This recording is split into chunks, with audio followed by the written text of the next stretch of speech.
예수께서 함께 가실새 이에 그 집이 멀지 아니하여 백부장이 벗들을 보내어 이르되 주여 수고하시지 마옵소서. 내 집에 들어오심을 나는 감당하지 못하겠나이다. 그러므로 내가 주께 나아가기도 감당하지 못할 줄을 알았나이다. 말씀만 하사 내 하인을 낫게 하소서. 아멘. 제가 오늘 여러분들에게 전할 말씀의 제목은 겸손이 능력이고 축복입니다. 한번 따라합시다. 겸손이 능력이고 축복입니다. 지난주에 제가 여러분들에게 찬양은 사랑의 고백이다 이런 제목으로 말씀을 드렸어요. 근데 안타깝게도 영상이 이상이 생겨가지고 녹화가 잘 안 됐습니다. 우리 권사님이 목사님, 제가 오늘 설교를 통해서도 제가 말씀의 은혜를 참 많이 받았어요. 근데 영상이 녹화가 안 됐다고 하니까 정말 안타깝네요. 목사님, 제가 은혜 많이 받았는데 다음번에 또 목사님이 그 설교 해주세요. 그래서 겸손하게 제가 받아들여서 다음에 또 한번 정말 은혜가 넘치는 메시지인데 녹화가 안 돼서 저도 참 안타깝게 생각을 하는데 또 제 설교를 기다리는 목사님들이 좀 몇 분도 계셔요. 많지는 않지만 그래서 제가 오늘도 여러분들에게 또 전하는 이 말씀이 여러분에게 힘이 되고 능력이 되어지기를 바랍니다. 그리고 제가 성경 한 구절을 더 읽어드릴 거예요. 제가 교회 다닌 지 얼마 되지 않았을 때 물론 하나님의 말씀이 다 은혜가 되지요. 다 좋습니다. 근데 그 중에 가장 제가 처음에 교회 갔을 때 제 마음을 두들겼던 하나님의 말씀이 있어요. 그 말씀이 지금도 힘이 되고 능력이 돼서 그 말씀대로 살아보려고 많이 애를 씁니다. 물론 그렇게 100%는 못 살지만 노력은 하고 있어요. 누가복음 14장 10절 11절 말씀입니다. 제가 읽어볼게요. 청함을 받을 때에 차라리 가서 끝자리에 앉으라. 끝자리에 앉으라. 이 끝자리가 무슨 자리일까요? 전에 성경은 뭘로 나왔죠? 말석에 앉으라 그랬어요. 그러면 너를 청한 자가 와서 너더러 버치어 올라 앉으라 하리니 그때해야 함께 앉은 모든 사람 앞에서 영광이 있으리라. 무릇 자기를 높이는 자는 낮아지고 자기를 낮추는 자는 높아지리라. 아멘. 여러분, 사람이 겸손해지는 게 쉬울까요? 교만해지는 것이 쉬울까요? 굉장히 질문이 어렵죠? 아마 저 자신도 이 질문을 받게 되면 좀 난처하고 어려운 질문이라는 생각을 해봅니다. 그렇다면 여러분에게 다시 질문해 보겠습니다. 당신은 겸손한 사람입니까? 아니면 교만한 사람이라고 생각을 하십니까? 그래도 나는 생각해 보니까 좀 겸손에 가까운 것 같아. 나는 겸손한 사람입니다 라는 생각이 드는 분이 있다면 이 겸손의 미덕을 잃어버리지 말고 항상 겸손한 자세로 살기를 바랍니다. 그리고 나 좀 겸손한 게 아니라 교만한 것 같아. 교만하다는 생각이 드는 사람이 있다면 하나님은 교만한 사람을 물리치고 겸손한 자에게 뭘 주신다고요? 은혜를 주신다는 이 말씀을 기억하면서 여러분의 몸을 좀 낮추며 살기를 바랍니다. 얼마 전에 우리 강북구 기독교 협의회 모임이 있었어요. 은퇴를 하신 목사님이 양평에 이제 집이 있어서 집들이 겸 이제 우리 강북구 지역의 목사님들이 그 목사님 댁으로 방문을 했습니다. 차 2대를 가지고 가기로 했는데 인원이 그렇게 많지 않다 보니까 10명이다 보니까 그냥 승합차 한 대로 가자. 사실 좁잖아요. 더 나이들이 다 많은데 그리고 양평까지 가면 거의 그래도 1시간 반 정도 걸리는데 그래서 2대로 갔으면 좋겠는데 1대로 간다고 그러니까 그래서 승합차에 목사님들이 타기 시작했어요. 근데 너도 나도 할 것 없이 이 목사님들이 먼저 타려고 그래요. 왜 먼저 타려고 할까요? 아마 제 생각에는 좋은 자리, 편안한 자리, 앞자리에 앉으려고 목사님들이 이제 나이 드신 분들이 그냥 막 몸을 빨리빨리 움직여서 승합차를 타려고 하는 거 아닌가 했는데 보니까 들어갈 생각들을 안 해요. 보니까 그 앞에서 막 서로 간에 목사님 이 자리에 앉으세요. 목사님 서로가 뒷자리에 앉으시려고.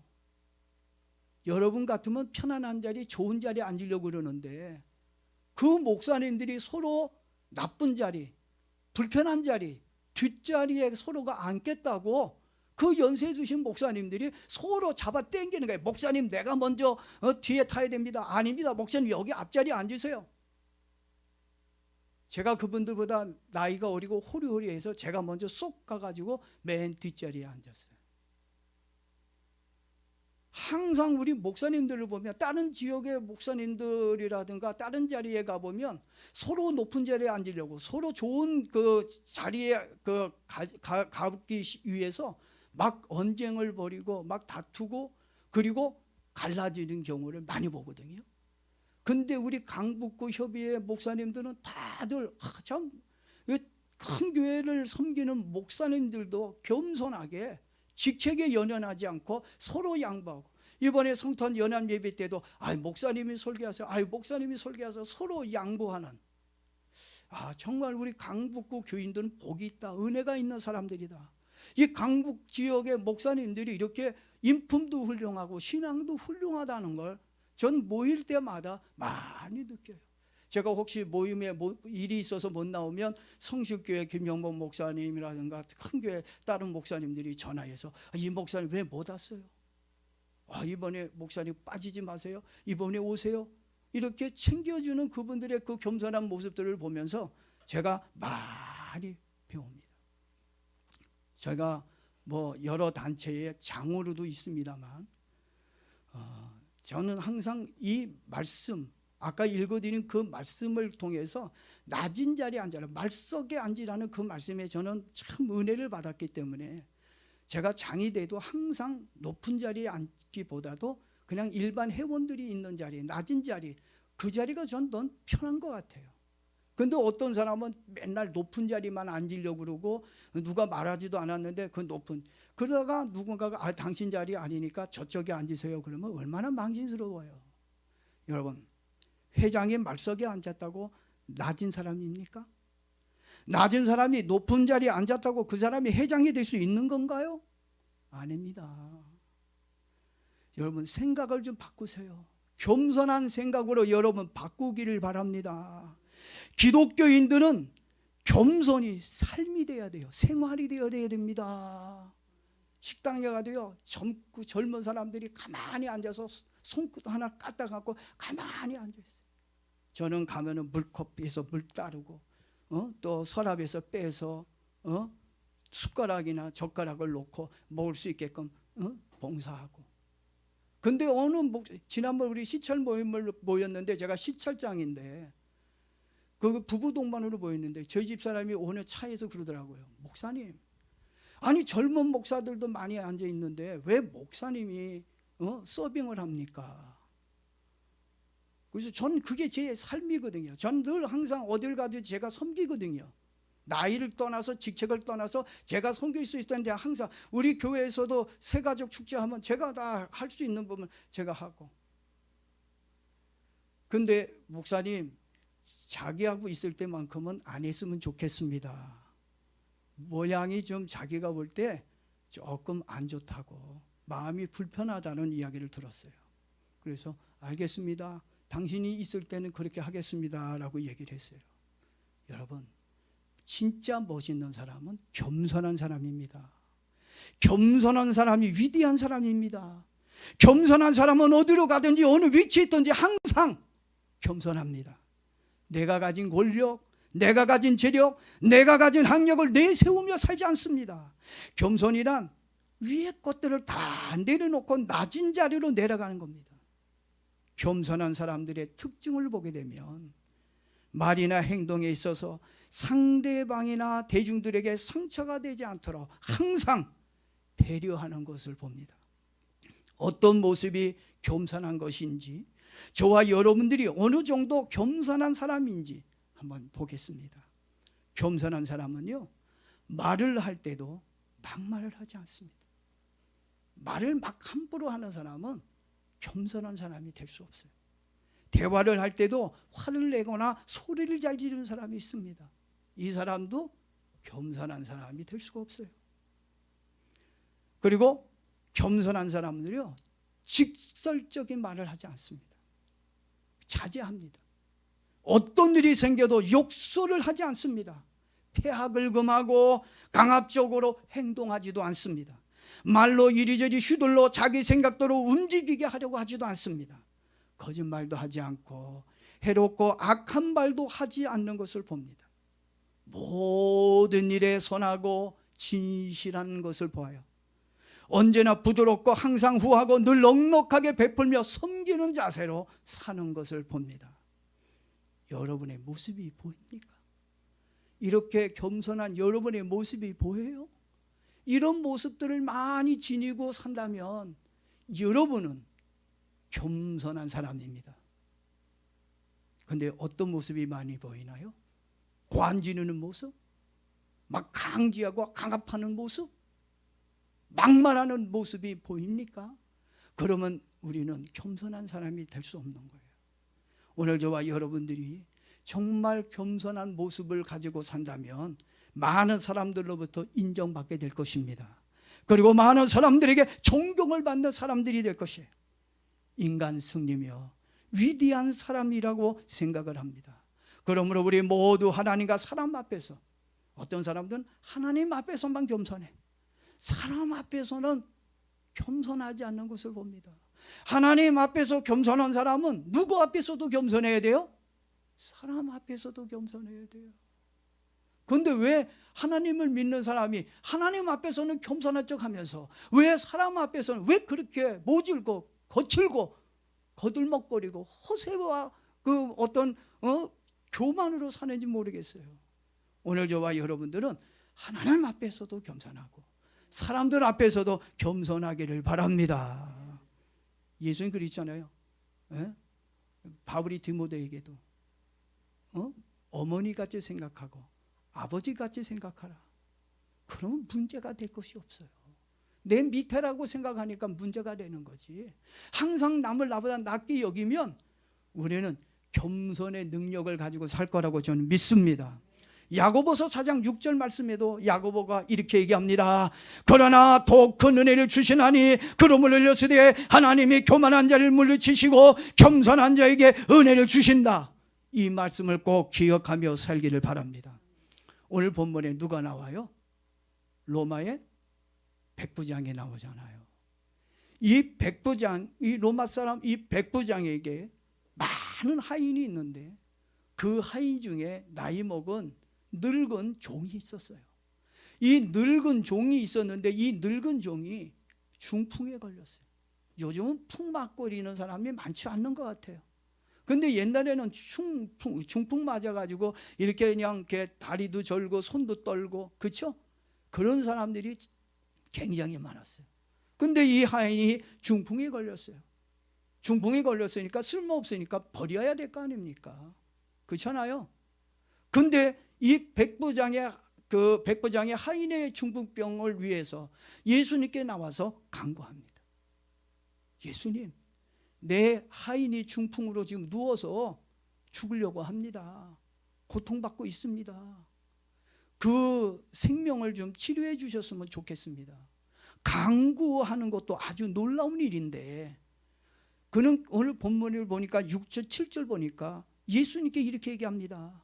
나는 감당하지 못하겠나이다. 뭘 못한다고요? 뭘 감당을 못한다는 거예요?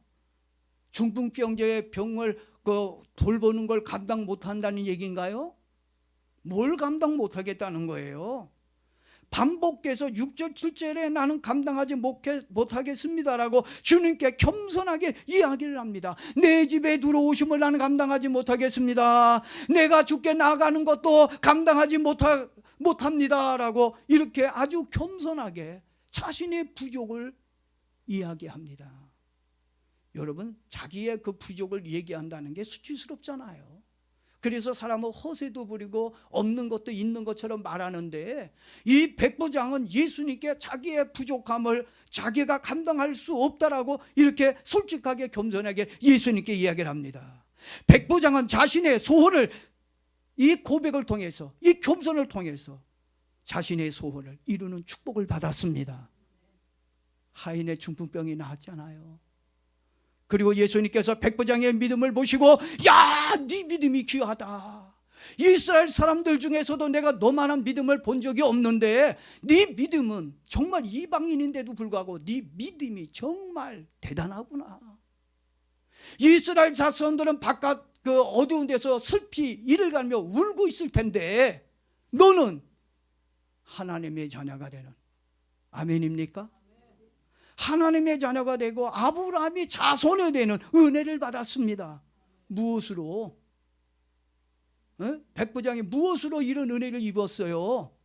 겸손으로 얻은 겁니다. 겸손. 여러분, 겸손을 잃어버리지 마시기를 바랍니다. 그렇습니다. 범사에 겸손에 손해볼 일이 없습니다. 겸손하면 삽니다. 하나님의 징계도 겸손해지면 사라져요. 혹 여러분들의 삶에 문제가 생기고 고통이 왔다면 하나님이 나를 낮추는구나. 이스라엘 백성들 광야에서 낮췄던 이유를 얘기한 적 있죠? 왜 내가 너희를 낮췄냐? 너희들로 하여금 하나님만 의지하고 겸손하라고. 여러분의 인생에 어둠이 왔다는 건 겸손하고 하나님만 의지하라고 하나님이 여러분을 낮추고 있다는 걸 깨닫기를 바랍니다. 그래서 하나님 앞에서 납작 엎드리세요. 하나님 앞에서 고개 쳐들 이유가 뭐가 있습니까? 하나님 앞에서는 겸손히 고개를 숙이기를 바랍니다. 역대하 12장 7절 말씀을 보게 되면, 유대에 하나님의 진노가 임하려고 할 때에 그 하나님의 진노가 임한다는 걸 알고 유대인들이 하나님께 겸손히 나아갔다고 성경은 얘기합니다. 그때 하나님은 스마야라고 하는 선지자를 통해서 응답합니다. 역대하 12장 7절 말씀을 또 읽어봅니다. 여호와께서 그들이 스스로 겸비함을 보신지라 여호와의 말씀이 스마야에게 임하여 이르시되 그들이 스스로 겸비하였으니 내가 멸하지 아니하고 저희를 조금 구원하여 나의 노를 시삭에 손을 통하여 예루살렘에 쏟지 아니할 것이라고 이렇게 성경은 말씀하고 있어요. 뭐 했기 때문에?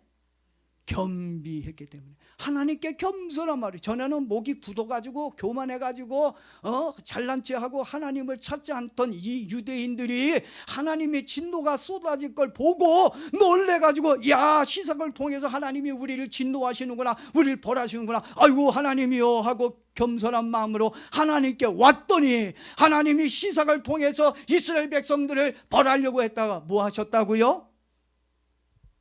이제 그들에게 내렸던 진노를 사라지게 해주셨다는 거예요. 이렇게 겸손해지면 망하지 않습니다. 하나님의 진노와 심판에서도 벗어나는 은혜를 받을 수 있습니다.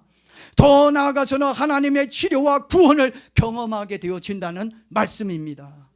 하나님은 누구에게 은혜를 주신다고요? 겸손한 자에게 은혜와 복을 주신다는 거 깨닫기를 바랍니다. 아프리카의 성자라고 불리우는 앤드루 머레이라고 하는 목사님이 있었어요. 이 목사님이 겸손에 대한 설교를 한 적이 있었어요. 그리고 그 겸손에 대한 설교를 제가 잠깐 이제 보고 그 내용이 좋아서 요약을 좀 한번 해보았습니다. 그분이 설교 내용입니다. 겸손이란 마음의 고요함이다. 그것은 탐욕이 없는 상태이며 자신에게 일어난 어떤 일에도 놀라지 않는 것이다.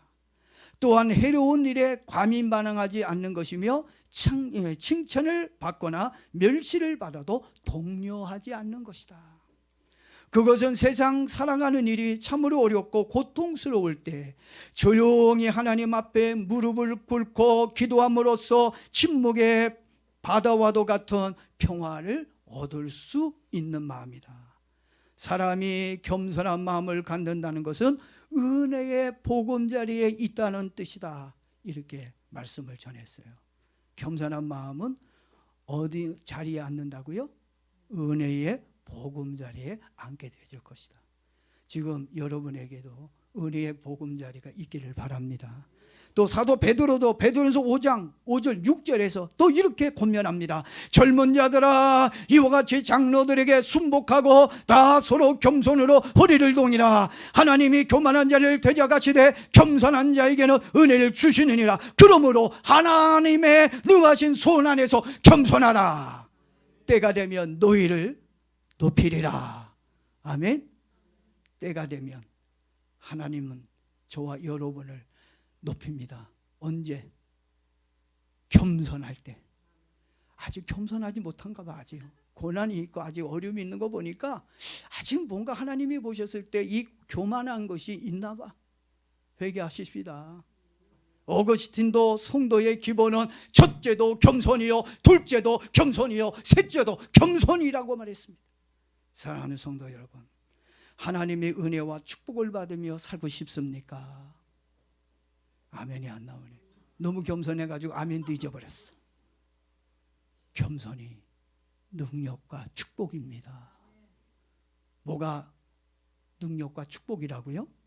겸손이. 구원은 회개에서 시작되고 회개는 겸손에서 시작된다는 말이 있어요. 따라서 구원은 회개에서 시작되고 회개는 겸손에서 시작된다. 회개도 그냥 일어나는 게 아니에요. 회개하는 사람도 그 마음에 뭐가 있어야 된다고요? 겸손이 있어야 회개가 일어나는 거예요. 교만한 사람은 절대 여러분 회개 안 합니다. 인정 안 합니다. 겸손이 여러분의 능력이 되고 축복이 되길 다시 한번 축원합니다.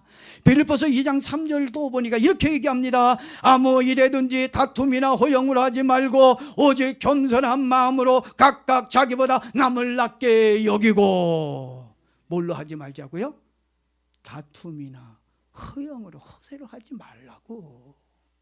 예? 헌금도 겸손하게 하고 기도도 겸손하게 하고 봉사도 겸손하게 하고 뭔가 나눠줄 때도 겸손하게 나눠주고, 예? 좀 뭔가 나보다 남을 낮게 여기는 그런 겸손한 마음이 있어야 돼요. 여러분, 예수님은 하나님이세요. 그리고 하나님의 아들이십니다. 근데도 불구하고 이분은 저 높은 보좌, 영광의 보좌를 버리고 낮고 천한 이 땅으로 내려오셨어요. 그렇다고 이분이 십자가에서 죽었다고, 마구간에서 태어났다고 이분은 죄인입니까? 이분은 우리 인간과 똑같은 분이지만 이분이 정말 메시아가 되지 않고 하나님의 아들이 안 되는 겁니까? 아니잖아요. 오늘 정말 우리가 예수님이 낮아지신 것처럼, 예수님이 우리에게 낮아지심의 본을 보여준 것처럼 우리도 이제 결심하십시다. 하나님 앞에서 겸손하고 사람 앞에서도 지금 겸손. 왜 기독교인들이 욕을 먹어요? 기독교인들이 지금 얼마나 많은 지탄의 대상이 되는 이유는 기독교인이 겸손을 잃어버려서 그래요. 겸손하게 낮은 자리에서 옛날 정말 우리 정말 그 70년 80년대 교인들 어때요? 얼마나 사회에 헌신하고 봉사하고 얼마나 어두움을 밝히며 살았습니까? 근데 지금은 가는 곳마다 기독교인이, 교도소는 왜 기독교인이 많아? 종교인 보면 기독교인이야. 오늘 하나님 앞에서 우리가 좀 이 겸손의 능력과 축복을 가지고 있어야 되는데 그렇지 못해서 빛이 못 되고 소금이 못 되는 거예요. 결국은 땅에 떨어져 밟힐 수밖에 없는 겁니다. 하나님은 여러분들이 정말 하나님 앞에서 이 겸손의 능력과 축복을 가지고 살기를 원합니다. 그래서 이번 11월 달, 오늘 첫 주잖아요. 이번 11월 달만큼은 우리가 좀 겸손하게 살자. 좀 이제 좀 내가 늘 무시했던 사람도 가가지고 머리를 좀 조아리고 좀 겸손한 모습을 보이자. 정말 겸손한 삶을 산다면 하나님께서 오늘 저와 여러분들에게 큰 은혜를, 이번 11월 달에 마음의 소원을 이루는 은혜를 백부장에게 주신 것처럼 우리에게도 이런 은혜가 일어나길 주 이름으로 축복합니다. 자, 이 시간에 우리 한번 소리내서 합심해서 기도합시다. 주여